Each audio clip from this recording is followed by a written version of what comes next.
अपने नगरवासियों को होली के इस पावन मौके पर बहुत बहुत बधाई देना चाहता हूं। हमारे नगर की होली बहुत सौहार्दपूर्ण वातावरण में संपन्न हुई, इसके लिए सारे नगरवासी बधाई के पात्र हैं। मैं नगरवासियों के लिए पुनः बहुत बहुत बधाई देता हूं। मैं आपसे जानना चाह रहा हूं, ताहिर परिवार और राठौर परिवार के बीच में लंबे अरसे से राजनीतिक लड़ाई चलती आ रही है, जिसका खामियाजा नगर की जनता भुगत रही है। सारे विकास कार्य ठप पड़े हैं, तो ये कब तक चलता रहेगा? आपका सवाल ही गलत है। ये राठौर परिवार और ताहिर परिवार की लड़ाई का विषय ही नहीं है। मेरी उस परिवार से कोई जाति दुश्मनी नहीं है, मेरी उस परिवार से कोई व्यक्तिगत लड़ाई नहीं है। राजनीतिक लड़ाई के बारे में कह रहा हूँ मैं। राजनीतिक लड़ाई भी मेरी परिवार से नहीं है। ये परिवार में सैला ताहिर, डॉक्टर ताहिर, समन ताहिर आ रहे हैं, उधर आपकी तरफ से रविंदर सिंह राठौर जी और आप, तो ये परिवार हो गया। तो श्री रविंद्र सिंह राठौर बड़े भाई साहब का कहीं भी आपने इन्वॉल्वमेंट नहीं देखा होगा, कहीं आपने उनका कोई कमेंट देखा हो, कहीं पे किसी प्रकार की और कुछ चीज देखी हो, कहीं नहीं देखी होगी। रहा सवाल मेरा, तो मेरी ये पारिवारिक लड़ाई नहीं है, पारिवारिक दुश्मनी नहीं है, राजनीतिक दुश्मनी नहीं है। मेरा यदि विरोध है तो कार्य प्रणाली का विरोध है, कार्यशैली का विरोध है। जो जैसे बहुत सारी चीजें हैं कि मार्ग पड़े, कागजों में पड़े, खत्म हो गए, पैसा निकल गया, मैंने उस चीज का विरोध किया। बहुत सारे घोटाले हुए, मैंने इस चीज का विरोध किया।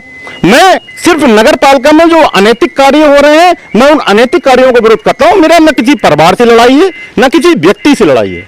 पिछले 4 साल से शिकायतें और जांच का दौर चल रहा है। इस दौरान आपने एक शिकायत उनकी जाति को लेकर करी थी, 4 साल गुजरने वाले हैं, अभी तक स्पष्ट नहीं हो पाया, इस पे क्या कहेंगे? देखिए, उसकी जांच चल रही है। माननीय पिछड़ा आयोग बहुत संवेदनशील है इस विषय पर, और लगातार जिला प्रशासन को पत्र लिखे गए हैं, और पिछले जो तारीख थी उस पर अंतिम नोटिस पिछड़ा आयोग का प्रशासन के लिए भेजा जा चुका है। इसके बाद आयोग क्या अपनी कार्रवाई करता है वो आयोग का विषय है। लेकिन हाँ, मैं इतना अवश्य कहना चाहूंगा कि इनको लगातार जिला प्रशासन द्वारा इस पर नोटिस भेजे गए हैं। मैं यदि किसी जाति का हूं और मुझसे उस जाति के विषय में यदि पूछा जाता है कि आप कृपया बताएं, तो मैं लाके अपना पूरा सारा रिकॉर्ड रख दूंगा सामने। देखिए, ये मेरे दादाजी थे, ये मेरे पिताजी थे, ये उनका जाति है, ये मेरी जाति है, ये मेरे भाई की जाति है, मेरे पिताजी यहाँ रहते थे, मेरी माँ यहाँ रहती है, मेरी माँ ये थी, मेरा ननिहाल ये था, मेरा ददियाल था, सारी जानकारी मैं दे दूंगा।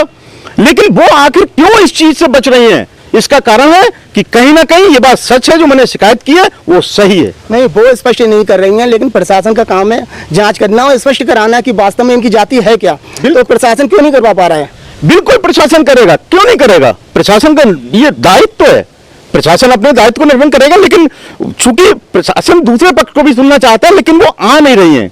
पिछले 3-4 बार नोटिस जिला प्रशासन की ओर से भेजे जा चुके हैं उनके लिए, लेकिन वो एक भी नोटिस पर नहीं पहुंची। पिछला जो अंतिम नोटिस जिला प्रशासन की ओर से उनके घर पे भी चस्पा कराया गया था, भेजा गया, उसके बाद उन्होंने अपने एक काउंसलर को भेजा, और काउंसलर ने अपील दी कि मुझको पहली बार मेरा वकालतनामा लगा है इसमें, तो अतः मुझे थोड़ा समय दे दिया जाए। जिला प्रशासन को उनको 15 दिन का समय दे दिया था। अब 15 दिन बाद जिला प्रशासन फिर उनसे पूछेगा बताइए, वरना प्रशासन अपनी अंतिम रिपोर्ट तैयार करेगा। नगर पालिका चेयरमैन का आरोप है कि एसडीएम साहब एक हारे हुए प्रत्याशी से नगर पालिका चलवा रहे हैं, तो इस पे क्या कहेंगे? हाँ, ये बात उनकी सही है कि हारे हुए प्रत्याशी, इतनी बात तो ठीक है, लेकिन इसकी सारी बातें झूठी हैं कि नगर पालिका चलवा रहे हैं। नगर पालिका चलाने वाला मैं कौन होता हूं? नगर पालिका अध्यक्ष, नगर पालिका के शासी अधिकारी माननीय एसडीएम साहब श्री वेद प्रकाश जी, नगर पालिका का स्टाफ, ये लोग नगर पालिका चलाएंगे। मैं क्यों नगर पालिका चलाने लगा? मेरा कोई नगर पालिका चलाने का कोई उद्देश्य नहीं है ना, नगर पालिका से कोई मतलब है नगर पालिका कोई संचालन करने से। मैं क्यों संचालन करने लगा नगर पालिका का? तो आप उस दिन गए थे, तो आपको इन्वाइट किया गया था? उस दिन, जिस दिन मैं उत्तर प्रदेश सरकार के सफल 4 वर्ष पूर्ण हुए हैं, इसको लेकर पूरे प्रदेश में उस दिन कार्यक्रम आत्मनिर्भर भारत विषय पर सारी नगर पालिकाओं में आयोजित किए गए। सिर्फ नवाबगंज नगर पालिका ही ऐसी नगर पालिका नहीं थी कि नवाबगंज नगर पालिका में ही आयोजित किया गया वो कार्यक्रम। बरेली जिले की क्या, पूरे उत्तर प्रदेश की जितनी नगर पालिकाएं थी, सेठल में भी हुए, बहेड़ी में भी हुआ, भोजपुरा में भी हुआ, सॉरी भोजपुरा में तो नगर पालिका नहीं है, आंवला में भी हुआ, गठरिया और जितनी भी नगर पालिकाएं, नगर पंचायतें, सारे नगर पंचायत और नगर पालिका कार्यालयों में ही वो कार्यक्रम आयोजित हुए। नवाबगंज कोई अनोखी नगर पालिका नहीं है कि नवाबगंज के ही कार्यक्रम सिर्फ नगर पालिका कार्यालय में आयोजित हुए। वो शासन का कार्यक्रम था, शासन के 4 वर्ष पूर्ण होने पर शासन का कार्यक्रम था, और उसके जो केयर टेकर थे वो प्रशासनिक लोग थे। 4 साल बेमिसाल, इसमें नवाबगंज को क्या मिला? नवाबगंज को बहुत कुछ मिला है, लेकिन लोग देना नहीं चाह रहे हैं नवाबगंज में। गंदगी के अलावा क्या मिला है? हाँ, मैं कह तो रहा हूँ नवाबगंज को बहुत कुछ मिला। आज भी आप देख लीजिए नवाबगंज नगर पालिका का अकाउंट 10 करोड़ रुपए भरे हुए हैं उसमें। और मैं एक बात और कहना चाहूंगा आपके इस चैनल के माध्यम से, नगर पालिका अध्यक्ष महोदया, उनकी पुत्री ने ये आरोप लगाया कि नीरेंद्र सिंह राठौर उस चेयर पे किस हैसियत से बैठे, उस कार्यालय में किस हैसियत से बैठे। तो मैं उनसे पूछना चाहता हूं कि ये नगरपालिका कार्यालय उनकी व्यक्तिगत संपत्ति नहीं है, उनकी दादलाई संपत्ति नहीं है, ये जनता की संपत्ति है। और एक जनता के नाते, भारत का नागरिक होने का नाते मेरा अधिकार है कि मैं उस चैम्बर में जाके बैठूं। मेरा ये अधिकार मुझसे कोई नहीं छीन सकता। लेकिन हाँ, मैं नगरपालिका अध्यक्ष की कुर्सी पर नहीं बैठा, मैं उसके बराबर में पड़ी हुई अन्य कुर्सी पर बैठा। और दूसरी बात, मैं उनसे यह भी पूछना चाहता हूं, मेरे पास उसके विजुअल भी हैं कि पालिका अध्यक्ष के पति किस हैसियत से उस कुर्सी पे बैठते हैं। मैं आपको फोटो उपलब्ध करा दूंगा, मेरे पास विजुअल रखे हुए हैं, मैं आपको उपलब्ध करा दूंगा, क्योंकि बरेली में है वो किस हैसियत से बैठते हैं। उनकी पुत्री जो उस दिन वीडियो में साफ दिखाई दे रही है, वो नगरपालिका कर्मचारियों को निर्देशित कर रही हैं। वो किस हैसियत से निर्देशित कर रही हैं? क्या वो नगरपालिका अध्यक्ष है? नगरपालिका अध्यक्ष पुत्री है। जैसा मैं नगरपालिका के लिए एक साधारण व्यक्ति हूं, ऐसे वो भी एक साधारण व्यक्ति है नगरपालिका के लिए। वो नगरपालिका कार्यालय में तो बैठ सकती हैं, मैं भी बैठ सकता हूं, वो भी बैठ सकती है उनकी पुत्री, लेकिन नगरपालिका के कर्मियों को निर्देशित नहीं कर सकती हैं। ये घोर अवमानना है। मेरा एक सवाल और है आपसे। नवाबगंज की जनता आपको बेहद पसंद करती है, लेकिन आपसे उम्मीदें भी करती है कि नगर में जो गंदगी फैली हुई है, जो उनकी समस्याएं हैं, तो उसे दूर करने के लिए आप उनके साथ में खड़े हों, आंदोलन करें उनके लिए। तो इस पर क्या कहेंगे? देखिए, जब इस प्रकार की चीजें हुई, पीछे भी शायद आप लोगों ने देखा होगा, 6 महीने तक सफाई कर्मचारियों को वेतन नहीं दिया गया।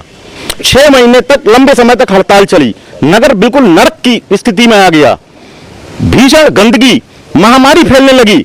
मैं सफाई कर्मचारियों को ले जाकर कई बार डीएम साहब से मिला, कमिश्नर साहब से मिला, माननीय मंत्री श्री संतोष गंगवार जी से मिला, और निष्कर्ष निकला, हालांकि देर से निकला, लेकिन निष्कर्ष निकला, उन सारे लोगों को 6 महीने उपरांत तनख्वाह दी गई और सफाई व्यवस्था सुचारू हुई। पालिका अध्यक्ष का धर्मता भरा रवैया फिर से यही दोहरा रहा है। तनख्वाह नहीं देंगे, क्यों नहीं देंगे भाई? उनका फर्ज है, वो कार्य कर रहे हैं, बदले में तनख्वाह मांग रहे हैं, कोई एहसान नहीं कर रहे हैं। वो पालिका कोई एहसान नहीं कर रही है उनको तनख्वाह देके, कार्य लेती है उनसे, उसके बदले में तनख्वाह देती है। लेकिन अगर तनख्वाह नहीं दी जाएगी तो बच्चों को पालना कितना कठिन है, आप भली बात जानते हैं दौर में। और वो एक निम्न वर्ग के व्यक्ति हैं सारे। और एक चीज मैं उनको और कहना चाहूंगा कि वो आखिर इस तरीके का कार्य क्यों करती है? उन्हें तनख्वाह देने में क्या हर्ज है लोगों की? भाई सरकारी पैसा है, उनकी जेब से तो नहीं जा रहा है ना, सरकारी पैसा है, सरकार ने भेजा है कि लोगों की तनख्वाह बांटिए, आप विकास कराइए। आखिर उनको क्या परेशानी हो रही है उस पैसे को खर्च करने में? क्या उनका वो व्यक्तिगत पैसा है? वो सारा कुछ अपना व्यक्तिगत मान के चलती हैं कि वो पैसा भी उनका व्यक्तिगत है, वो कार्यालय भी उनका व्यक्तिगत है, वो कुर्सियां भी उनकी व्यक्तिगत है, सारा कुछ उनका व्यक्तिगत है। ये ठीक नहीं है। नगर में जो गंदगी का अंबार लगा है, तो ये कैसे दूर होगा? क्या जो 1 साल का समय बचा है, ये ऐसे ही चलता रहेगा? क्या लग रहा है आपको? जो स्ट्राइक चल रही है, जिस आधार पे मैंने समाचार पत्रों में पढ़ा, तो नगर पालिका कर्मियों की ये मांग है कि उस दिन जिन लोगों ने नगर पालिका कर्मियों से मारपीट की, जो लोग उस सारे प्रकरण में इन्वॉल्व थे, जिन लोगों के खिलाफ प्राथमिकी थाने में दर्ज की गई है, उन लोगों को जब तक गिरफ्तार नहीं कर लिया जाएगा, एक एक व्यक्ति को, जिन लोगों के नाम प्राथमिकी दर्ज है, तब तक ये हड़ताल समाप्त नहीं करेंगे, जैसा कि मैंने समाचार पत्रों के माध्यम से सुना है, पढ़ा है। एक सवाल मेरा और है, आपने बहुत मुद्दों को लेकर शिकायतें करी हैं, भ्रष्टाचार या अन्य मुद्दों को लेकर, तो मैं ये जानना चाह रहा हूँ, भाजपा की केंद्र और यूपी में सरकार, आप भी वरिष्ठ नेता हैं, उसके बावजूद कार्रवाई इन पर क्यों नहीं हो पा रही है? देखिए, रहा सवाल कार्रवाई का, कार्रवाई हुई थी, इनके जो वित्तीय अधिकार हैं वो सीज किए गए थे, लेकिन छोटी सी एक त्रुटि हो गई थी, वो जानबूझ के नहीं की गई थी, एक सामान्य सी त्रुटि थी। ये एक ह्यूमन नेचर है, मानव शरीर है, कभी कभी बड़े लोगों से भी छोटी छोटी गलतियां हो जाती हैं। वही एक त्रुटि का इनको लाभ मिला और हाई कोर्ट ने उस त्रुटि के बिहाफ में इनके बहाल कर दिए।